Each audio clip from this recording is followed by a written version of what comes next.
Finally ನಮ್ಮಲ್ಲೂ ಕೂಡ ಥ್ರಿಲ್ಲರ್‌ಗಳ ಹಾವಳಿ ಶುರುವಾಗಿದೆ. ಅಂಥದ್ರಲ್ಲಿ ಸೆಕೆಂಡ್ ಕೇಸ್ ಆಫ್ ಸೀತಾರಾಮ್ ಕೂಡ ಒಂದು. ಇದನ್ನ ದೇವಿ ಪ್ರಸಾದ್ ಶೆಟ್ಟಿ ಅವರು ಡೈರೆಕ್ಟ್ ಮಾಡಿದ್ದಾರೆ. ಸೊ ಈ ಸಿನಿಮಾ ಸೀತಾರಾಮ್ ಬೆನೋಯ್‌ನ ಸೀಕ್ವೆಲ್ ಅಂಡ್ ಅದು ನಂಗೆ ಇಷ್ಟ ಕೂಡ ಆಗಿತ್ತು. ಸೊ ಈ ಸಲ ಇದನ್ನ ತುಂಬಾ ಇಂಟೆಲಿಜೆಂಟ್ ಆಗಿ ಹ್ಯಾಂಡಲ್ ಮಾಡಿದ್ದಾರೆ.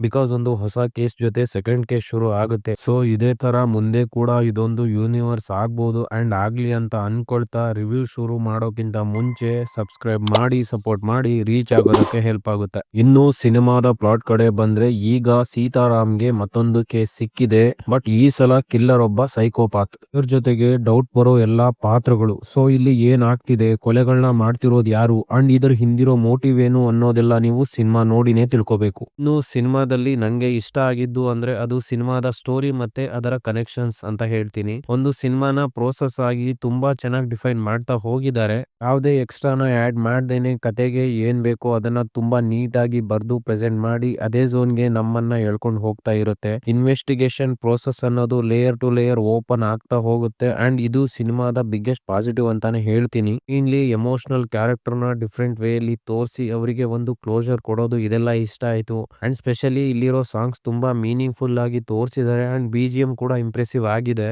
ಇನ್ನು ಪರ್ಫಾರ್ಮೆನ್ಸಸ್ ಕಡೆ ಬಂದ್ರೆ ವಿಜಯ್ ರಾಘವೇಂದ್ರ ಅವರು ಡೀಸೆಂಟ್ ಆಗಿ ಕಾಣ್ತಾರೆ. ಅವರಿಗೆ ಕೊಟ್ಟಿರೋ ರೋಲ್ ಆಗಿದೆ. ಇನ್ನು ಗೋಪಾಲ್ ಕೃಷ್ಣ ದೇಶಪಾಂಡೆ ಅವರು ಆಸ್ ಯೂಶುವಲ್ ಚೆನ್ನಾಗಿ ಮಾಡಿದ್ದಾರೆ. ಇನ್ನು ಇಲ್ಲಿ ನಂಗೆ ವರ್ಕ್ ಆಗದೆ ಇರೋದಂದ್ರೆ ಅದು ಹೀರೋ ಕಿಲ್ಲರ್ ನ ಹಿಡಿಯೋ ದಾರಿ ತಪ್ಪು ಅಂತ ಅನ್ಸ್ತು. ಬಿಕಾಸ್ ನಾವು ಹೀರೋ ಜೊತೆ ಕನೆಕ್ಟ್ ಆಗಿ ಸಿನಿಮಾ ನೋಡ್ತಿರ್ತೀವಿ ಅಂಡ್ ಥ್ರಿಲ್ಲರ್ ಗೆ ಇದು ವರ್ಕ್ ಆದ್ರೇನೆ ವಾವ್ ಅಂತ ಅನ್ಸೋದು. ಸೊ ಓವರ್ ಆಲ್ ಆಗಿ ಹೇಳ್ಬೇಕು ಅಂದ್ರೆ ಇಟ್ಸ್ ಎ ಗುಡ್ ವಾಚ್ ಅಂತ ಹೇಳ್ತೀನಿ. ಕತೆ ಚೆನ್ನಾಗಿದೆ, ಸ್ಲೋ ಬೋನ್ ಇಷ್ಟ ಪಡೋರ್ಗೆ ಒಂದೊಳ್ಳೆ ಇನ್ವೆಸ್ಟಿಗೇಷನ್ ಥ್ರಿಲ್ಲರ್ ಫೀಲ್ ಕೊಡುತ್ತೆ. ಸೊ ಇಷ್ಟು ನನ್ನ ರಿವ್ಯೂ ಆಗಿತ್ತು. ಇನ್ನು ನೀವ್ ಆಲ್ರೆಡಿ ಸಿನಿಮಾ ನೋಡಿದ್ರೆ ನಿಮ್ಗೆ ಹೇಗ್ ಅನ್ಸ್ತು ಅನ್ನೋದನ್ನ ಖಂಡಿತ ಕಮೆಂಟ್ ಅಲ್ಲಿ ತಿಳಿಸಿ.